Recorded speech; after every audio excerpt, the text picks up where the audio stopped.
तो जी, चलिए बात करते हैं आगे रिलेशनशिप की।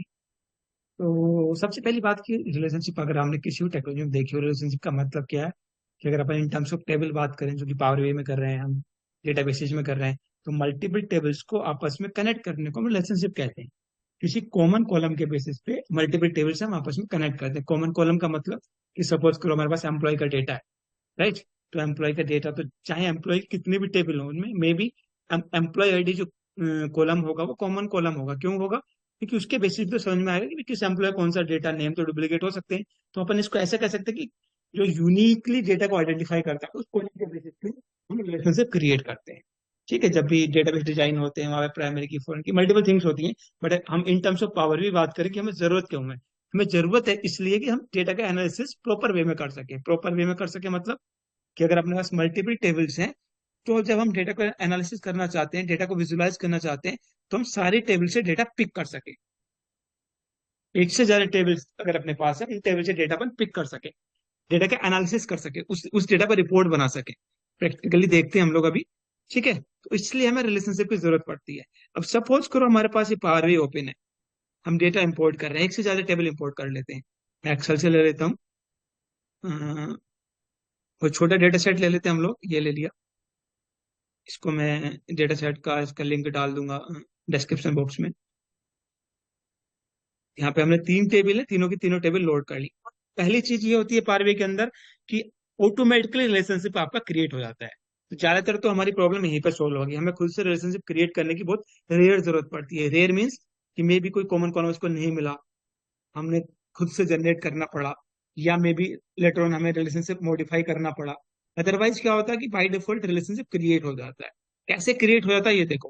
तीन टेबल हमने इंपोर्ट करी है, अगर इसके अपन रिलेशनशिप टैब में जाएं, रिलेशनशिप व्यू में जाएं, कौन सा जो लास्ट वाला, ये लेफ्ट हैंड साइड में देखो, मॉडल व्यू। तो यहाँ पे आप देखोगे ऑटोमेटिकली आपका रिलेशनशिप यहाँ पे क्रिएट हो गया। ये जो लाइन है ये हमें बता रही है कि रिलेशनशिप यहाँ पे ऑटोमेटिकली हमारा क्रिएट हो चुका है। तो पहली चीज तो है कि ऑटोमेटिकली आपका रिलेशनशिप क्रिएट हो जाएगा।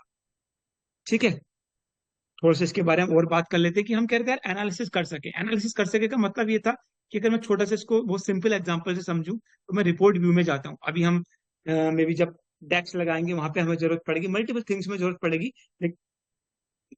स्पेशली कई सारे डेक्स फंक्शंस ऐसे जो रिलेशनशिप के बेसिस पे काम करेंगे मल्टीपल टेबल्स के बीच में, अगर हमें डेक्स अप्लाई करना है तो।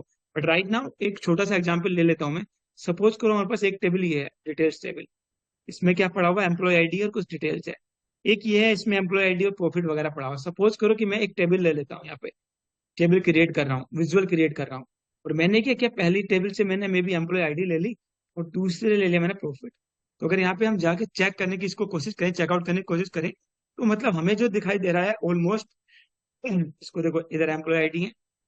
तो एक चीज और कर देता हूँ मैं, यहाँ पे एम्प्लॉय आईडी को, यहाँ पे जो आपको दिख रहे हैं कॉलम्स में ना, यहाँ पे डाउन एरो पे जा क्लिक करते हैं हम लोग। और डाउन एरो पे क्लिक करके क्या कर देते हैं, डोंट समराइज, पहले से लिखा हुआ है, तो हमें कोई दिक्कत नहीं है। अब देखो आप ध्यान से यहाँ पे कि हमें जो देखने से लग रहा है ठीक ठाक डेटा लग रहा है कि भाई एम्प्लॉय आईडी 3 वाले की इतनी सेल है, इसकी इतनी सेल है, टोटल हमें यहाँ पे दिखाई दे रही है। कौन सी टेबल से डेटा लिया हमने? Details table, profit tables. वहां पे जाके देखना आप, इस चीज को, पॉइंट को ध्यान से देखो, डिटेल्स एंड प्रॉफिट। अगर मैं इसको रिलेशनशिप को डिलीट कर दूं राइट क्लिक करके, तो क्या तब भी प्रॉपर डेटा वहां पे डिस्प्ले करेगा? एनालिसिस नहीं हो पाएगा फिर प्रॉपर वे में, और डेटा को यहाँ पे एक्सेस नहीं कर पाएगा चार्ट के अंदर। देखें, ये देखो सब जगह टोटल वैल्यू आ गई। क्यों? क्योंकि वो फिर प्रॉपर वे में डेटा को फिल्टर नहीं कर पाया, उसको नहीं समझ में आया कि भाई एम्प्लॉय आईडी 1 वाले का डेटा कौन सा, 2 वाला कौन सा, क्योंकि रिलेशन से ब्रेक हो गया ना। तो जो टोटल वैल्यू थी उसने सब जगह डाल दी। और अगर मैं वापस जाकर रिलेशनशिप यहाँ पे क्रिएट कर दूं, हम अभी देखेंगे मैनेज रिलेशनशिप टैब में जाके करेंगे, लेकिन राइट नाउ हम ऐसे भी कर सकते हैं कि जैसे कि एम्प्लॉय आईडी टैब है, को पिक, सॉरी कॉलम है, इसको पिक करो, एम्प्लॉय आईडी पे डाल। ये देखो आपका रिलेशनशिप क्रिएट हो गया। वापस जाके देखना, आपका डेटा फिर प्रॉपर में डिस्प्ले होकर आ रहा है। मतलब हम कह रहे थे कि यार अगर हमें मल्टीपल टेबल से डेटा एक्सेस करना है या डेटा का एनालिसिस करना है या डैक्स अप्लाई करने, तब हमें रिलेशनशिप की जरूरत है। पहली चीज हमने बोली कि ऑटोमेटिकली क्रिएट हो जाएंगे। बट अगर ऑटोमेटिक क्रिएट नहीं होते तो हम कैसे करेंगे वो देखते हैं। उससे पहले आप ध्यान से देखो, एक चीज आपको दिख रही है यहाँ पे, वन वन वन, ये स्टार दिख रहा है, स्टार का मतलब मैनी। तो हमारे पास जो है स्पेशली 4 टाइप के रिलेशनशिप होते हैं, इसको हम बोलते हैं कार्डिनलिटी। देख लेते हैं यहाँ पे। ये देखो, मैं आपको ये पीपीटी पे डाल दूंगा लिंक पे। ये देखें, कार्डिनलिटी पहला आपको दिख रहा है मैनी टू वन। मैनी मतलब जो स्टार का मतलब है ये मैनी, और वन का मतलब आपको वन ही है। तो इसका क्या मतलब हो गया, जो हमारी प्राइमरी टेबल है, पहली टेबल है, उसमें जो डेटा के मल्टीपल इंस्टेंस है, मैनी का मतलब मल्टीपल, और दूसरी में जो है सिंगल इंस्टेंस है, यूनिक इंस्टेंस है। पहली में मल्टीपल है और दूसरी में यूनिक है। मतलब पहली में कुछ ना वैल्यू, कोई ना कोई वैल्यू डुप्लीकेट्स है, कुछ वैल्यू डुप्लीकेट्स है, मैनी टू वन। तो अगर यहाँ पे अब वापस जाके देखें रिलेशनशिप में, ये देखो इधर दिख रहा है many to one, to many है ये हमारी। इस टेबल से इधर जाए, इस टेबल से अगर आप चेकआउट करना चाहो तो मैनी टू वन भी आप बोल सकते हो। तो यहाँ पे कुछ मल्टीपल इंस्टेंस है, मतलब एम्प्लॉय आईडी कुछ ऐसी है, क्योंकि एम्प्लॉय आईडी के बेसिस पे रिलेशनशिप हमने क्रिएट किया, तो कुछ एम्प्लॉय आईडी ऐसी है हमारी जो कि डुप्लीकेट है। ठीक है, नेक्स्ट देखते हैं। नेक्स्ट आपका one two one. One two one जो हमारा सबसे स्ट्रॉन्ग रिलेशनशिप है, मतलब यूनिक वैल्यू पहली टेबल में, unique instance of data first table में, और जो सेकंड टेबल उससे रिलेटेड है उसमें भी यूनिक इंस्टेंस ऑफ डेटा है। उधर भी यूनिक है, उधर भी यूनिक है। कौन से कॉलम है, जिसके बेसिस पे कि हमने रिलेशनशिप क्रिएट किया हुआ। थर्ड आपका है one to many. One to many का मतलब जैसे यहाँ पे दिख रहा था आपको अभी, वापस ओपन कर लेते हैं। वन टू मैनी मतलब इधर वाली जो डिटेल्स टेबल है, यूनिक इंस्टेंस है डेटा का, एम्प्लॉय आईडी यूनिक है, यानी कि सारी की सारी वैल्यू आपकी यूनिक है। और जो आपकी प्रॉफिट टेबल है, यहाँ पे कुछ कोई ना कोई वैल्यू आपकी डुप्लीकेट है, मतलब मल्टीपल इंस्टेंस है। तो इसका मतलब क्या, वन टू मैनी। और फोर्थ वन हो गया आपका मैनी टू मैनी, मतलब पहली में भी आपका मल्टीपल है और दूसरे में मल्टीपल इंस्टेंस है। आपको ध्यान रखने की चीज, चार टाइप के आपके रिलेशनशिप होते हैं। अगर आप इंटरव्यू के पर्पज से हम प्रिपरेशन कर रहे हैं तो ये क्वेरी वहां पे पूछी जाती है। पहला क्वेश्चन तो वही हो गया, भी रिलेशनशिप क्या होते हैं, किस लिए यूज करते हैं। दूसरा आपका यही हो गया, कितने टाइप के होते हैं, कार्डिनलिटी क्या होती है। तो एक ही बात है यहाँ पे इन टर्म्स ऑफ। ठीक है, सेकंड चीज वहीं पे देख लेते हैं, आपको एक और दिखाई दे रही होगी रिलेशनशिप में। ये देखो आपको यहाँ पे दिखाई दे रहा है, ये एरो का साइन, इसको बोलते हैं क्रॉस फिल्टर डायरेक्शन। अभी मैं रिलेशनशिप क्रिएट करके दिखाता हूँ, वहां पे आपको दिखेगा। तो सपोज करो कि हमारे पास नहीं थे रिलेशनशिप, ये पहली पहली रिक्वायरमेंट हमारी ये आ गई। अब सेकंड, कि हमारे पास नहीं थे रिलेशनशिप और हमें क्रिएट करने, तो आप कैसे करोगे।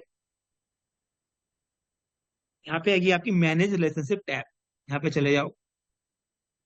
ऑटो डिटेक्ट नहीं करना, ऑटो डिटेक्ट करेंगे हम तो ऑटोमेटिक डिटेक्ट हो जाएंगे, हमें खुद से करने क्रिएट, तो न्यू पे क्लिक कर दो। ये देखो पहली टेबल आप सेलेक्ट कर लो, डिटेल्स ले ली। दूसरी सेलेक्ट कर लो, मे भी हमने प्रॉफिट ले ली। ठीक है, दोनों टेबल आपकी सेलेक्ट हो गई। यहाँ पे देखो एम्प्लॉय आईडी आपका कॉमन कॉलम हो गया, इसने ऑटोमेटिकली डिटेक्ट कर लिया। ऐसा हो सकता है कि मल्टीपल कॉमन कॉलम हो, तो आप चेंज कर सकते हो, आप कौन से के बेसिस पे करना है। ठीक है, दूसरा कार्ड डेट, इसने based on the relationship, based on the value, automatically ये सेलेक्ट कर ली वन टू मैनी। इसका मतलब है कि भी जो पहली टेबल है आपका उसमें सिंगल है, और जो दूसरी टेबल है उसमें आपका मल्टीपल इंस्टेंस है। खुद से इसने सेलेक्ट कर लिया। मैं यहाँ पे क्लिक करता हूँ डाउन एरो पे, आप देखोगे तो चारों के चारों यहाँ पे टाइप दिखाई दे रहा है। ये according to data automatically select कर लेगा, आपको यहाँ इसकी करने की जरूरत नहीं है। Second one cross filter direction, जो मैं यहाँ पे दिखा रहा था आपको कि एरो सिंगल साइड में है और डबल साइड में। तो सिंगल साइड में देखोगे आप क्रॉस फिल्टर डायरेक्शन सिंगल। ठीक है, आप बहुत भी यहाँ पे सेलेक्ट कर सकते हो, लेकिन based on the relationship type ये अपने आप सेलेक्ट कर लेगा। इसने सिंगल कर लिया। ठीक है, क्यों सिंगल कर लिया अभी हम देखते हैं। जो वन टू मैनी है और मैनी टू वन है, उसमें आपकी सिंगल होती है। ठीक है, और बोथ होती है आपकी मैनी टू मैनी में और वन टू वन में। इसका क्या मतलब है, तो ये भी मैं बता देता हूँ। ठीक है, ठीक है, चलो पहले रिलेशनशिप ही क्रिएट कर लेते हैं। तो मैंने यहाँ पे ओके पे क्लिक किया और रिलेशनशिप हमारा एक क्रिएट हो गया। तो देखो डिटेल्स टेबल के एम्प्लॉय आईडी और प्रॉफिट के एम्प्लॉय आईडी के बेसिस पे। अब यहाँ से इसको क्लोज कर दो, हमें यहाँ पे दिख जाएगा, उस सेकंड में अपडेट हो जाएगा। ये देखो दोनों टेबल के बीच में हमारा रिलेशनशिप क्रिएट हो गया आ गया। तो हम डिटेल्स को सेल्स के साथ भी अगर हमें कनेक्ट करना तो वापस जाते हैं और न्यू पे जाते हैं। यहाँ पे डिटेल्स एंड सेल, फिर ऑटोमेटिकली चूंकि हमारे पास क्या खाली एम्प्लॉय आईडी कॉमन है, तो इसने ऑटोमेटिकली एम्प्लॉय आईडी सेलेक्ट कर लिया। हम अगेन देखेंगे कौन सा बेस्ट फिटेड कॉलम है हमारे लिए रिलेशनशिप बनाने के लिए। कौन सा कॉलम होना चाहिए, जैसे मैंने पहले बात करी थी आपको कि जो डेटा को यूनिकली आइडेंटिफाई कर रहा है। अगर एम्प्लॉय का डेटा तो ऑब्वियसली बात है एम्प्लॉय आईडी, अगर स्टूडेंट का डेटा तो ऑब्वियसली स्टूडेंट आईडी, कोई ऑपरेशन का डेटा तो कहीं ऑर्डर आईडी होगा, बैंकिंग का डेटा अकाउंट नंबर होगा, इंश्योरेंस वगैरह का डेटा पॉलिसी नंबर होता है। तो आपके प्रोजेक्ट के ऊपर डिपेंड करेगी ये चीज। हमने यहाँ पे ओके कर दिया, क्लोज कर दें, ये भी हमारा रिलेशनशिप क्रिएट होके आ रहा है। तो अगर हमें मैनुअली क्रिएट करने की जरूरत पड़ती है, मॉडिफाई करने की जरूरत पड़ती है, तो हम कहाँ पे जाएंगे, मैनेज रिलेशनशिप पे जाएंगे, यहाँ पे जाके क्रिएट कर। दूसरी बात हम वहां पे कर रहे थे क्रॉस फिल्टर डायरेक्शन की। कौन कौन सी बात की थी मैंने वहां पे, बोथ एंड सिंगल। तो होता क्या है, लेने एक बार रिपीट कर लेते हैं कि बोथ में क्या होता है कि आप डेटा दोनों साइड फिल्टर कर सकते हो। दोनों टेबल एक मतलब दो टेबल कनेक्टेड है तो एक टेबल से दूसरी टेबल की तरफ, दूसरी से पहले की तरफ, यानी कि फिल्टर करने का मतलब है कि डेटा समराइज कर सकते हो बोथ वे में।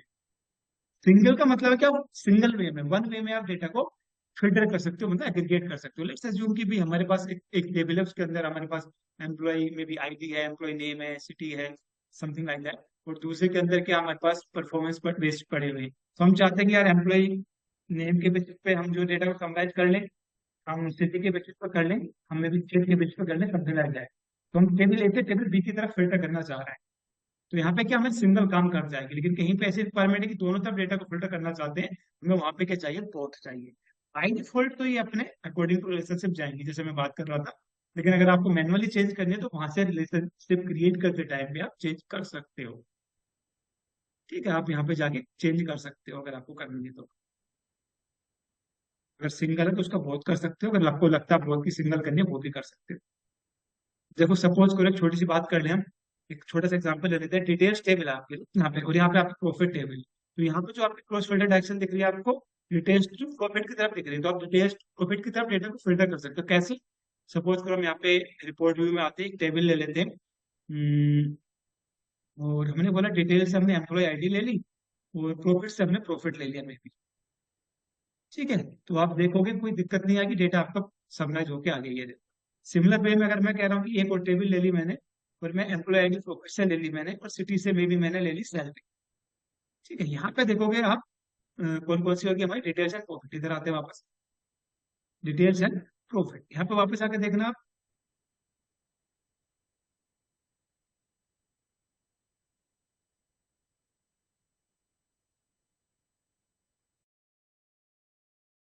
ठीक है, दूसरी बात हम एक बार कर रहे थे अभी सेशन थोड़े पहले की भी, एक्टिव और इनएक्टिव। तो हमेशा दो टेबल के बीच में एक रिलेशनशिप आपका एक्टिव होगा। इनएक्टिव क्या होता है कि, एक बार मैं क्रिएट करके दिखा देता हूँ। मैं गया मैनेज रिलेशनशिप पे। ठीक है, हम कह रहे हैं कि वापस हम एक न्यू रिलेशनशिप क्रिएट करना। किन्हीं दो टेबल को ले लेते हैं। डिटेल्स और अपने पास तो खैर सॉरी कॉमन कॉलम है ही नहीं अभी as of now.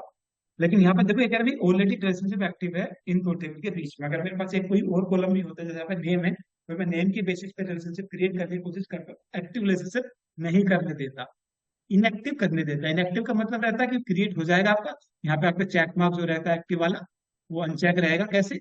Like that, ये अनचेक रहेगा आपका मेक दिस रिलेशनशिप एक्टिव वाला। और क्या होगा, यहाँ पे जब आपका रिलेशनशिप क्रिएट होकर आएगा, डॉट डॉट करके आएगा। ये हमारे क्या लाइन के थ्रू आ रहा है, वो आपका डॉट डॉट के थ्रू आएगा। तो उसका यूज क्या है? अगर कई बार आपके दिमाग में क्वेश्चन आ सकता है कि उसका यूज क्या है। उसका यूज ये है कि आप उसको एक तो डेप्थ में यूज कर सकते हो, इनएक्टिव रिलेशनशिप को। इंटरव्यू क्वेश्चन भी है कि हम डेप्थ में यूज कर सकते हैं क्या? बिल्कुल कर सकते हैं। वहाँ पे फंक्शन यूज होगा अपना यूजर रिलेशनशिप, उसका यूज करके अपन उसको यूज करेंगे। मेजर यूज तो हमारा यही हो गया। दूसरा, एनी टाइम अगर हमें चेंज करना है, कि भी हमें पता था ये सिनेरियो है हमारे पास, तो हमें चेंज करना, में भी इसको इनएक्टिव करना, उसको एक्टिव करना है। तो चूंकि हमारे पास पहले से ही क्रिएट है, बस हमें जाके उनको चेंज कर देना और कुछ करने की जरूरत नहीं है। हमें पहले से ही पता थे जो पॉसिबल सिनेरियोज थे, उनके हमने लिस्ट बना लिए थे। ठीक है, एक चीज यहाँ पे आती है कि डायरेक्ट और इनडायरेक्ट। हालांकि हमारे पास पावर ए में भी इस तरह क्वेश्चन ना आए, लेकिन फिर भी कि डायरेक्ट रिलेशनशिप क्या होता है कि जब दो टेबल आपस में कनेक्टेड है तो उनके बीच में जो रिलेशनशिप होगा डायरेक्ट होगा, जैसे सेल्स और डिटेल्स के बीच में, डिटेल्स और प्रॉफिट के बीच में। और इनडायरेक्ट क्या होता है? इनडायरेक्ट का मतलब हो गया, ये सेल्स और प्रॉफिट टेबल से, तो इनके बीच में इनडायरेक्ट रिलेशनशिप है। ये किसी थर्ड टेबल का हेल्प से एक दूसरे से कनेक्टेड। ठीक है, ये क्वेरीज अगर बाई चांस कोई पूछता तो आपको पता, इनका आंसर कर सकते हो। एक और चीज यहाँ पे आती है कि हम जो क्रॉस फिल्टर डायरेक्शन है सिंगल और फोर्थ, क्या इनको भी चेंज कर सकते हैं किसी पर्टिकुलर डेक्स कैलकुलेशन के लिए? डेक्स क्या होती है इसकी बात अपन डिस्कस करेंगे, तो हम वहाँ पर काम भी करेंगे। क्रॉस फिल्टर नाम का फंक्शन है वहां पे, जिसका यूज करके हम सिंगल को बहुत या बहुत को सिंगल कंसिडर कर सकते हैं सिर्फ और सिर्फ उस कैलकुलेशन के लिए, जैसे मैं रिलेशनशिप की बात कर रहा था ऐसे ही क्रॉस फिल्टर के लिए। ठीक है, तो ये वीडियो काफी लेंथी हो रहा है, आगे फिर बात करेंगे हम इसके बारे में, इसके स्कीमा वगैरह के बारे में आने वाले वीडियोस में। अभी के लिए इतना ही। आपकी कोई भी क्वेरी है तो आप कमेंट कर सकते हो, कमेंट करके मेरे से पूछ सकते हो। Thanks for watching this video. Have good day everyone.